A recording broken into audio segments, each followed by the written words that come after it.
কি কখনো এমন কোনো জঙ্গল কল্পনা করেছেন যেখানে গাছ নিজের ইচ্ছে মতো চলাফেরা করে,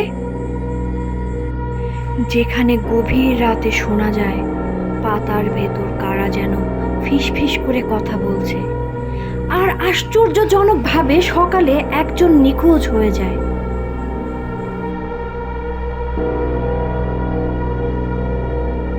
হ্যাঁ বন্ধুরা, আজ আমরা জানবো এমনই এক জঙ্গলের কথা যার নাম ইয়ারাহা। 2019 সালে দক্ষিণ আমাজনের এক প্রান্তরে স্যাটেলাইট ডাটায় ধরা পড়ে এক অদ্ভুত জিনিস। একটি নির্দিষ্ট বনের গাছপালা প্রতি সপ্তাহে কয়েক মিটার করে সরে যাচ্ছে, যেন বন নিজেই হাঁটাচলা করছে। এই রহস্য জানতে 7-8 জনের একটি টিম প্রবেশ করে সেই অজানা অঞ্চলে। শুরুটা ছিল খুবই শান্ত, কিন্তু এরপর তারা যতই জঙ্গলের গভীরে যায় ততই যেন জঙ্গলের রূপ বদলাতে থাকে। গভীর রাতে শোনা যায় তাঁবুর বাইরে এক চাপা পায়ের শব্দ।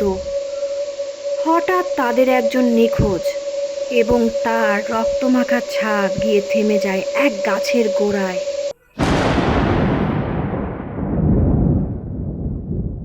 শেষ রাতে গাছগুলো যেন জেগে ওঠে। কুয়াশার চাদরে ঢাকা ক্যাম্পের চারপাশে গাছগুলো ওদের ঘিরে ফেলে। তারা চলতে পারে, তারা শ্বাস নেয়, তারা দেখে, কিন্তু তারা কথা বলতে পারে না। আজও সেই বন নড়ে।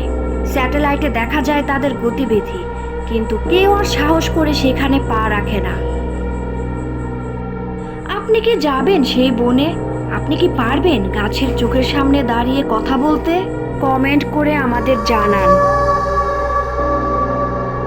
চ্যানেলটি সাবস্ক্রাইব করতে ভুলবেন না, এমন আরো ভয়ঙ্কর সত্য গল্প সামনে আসছে।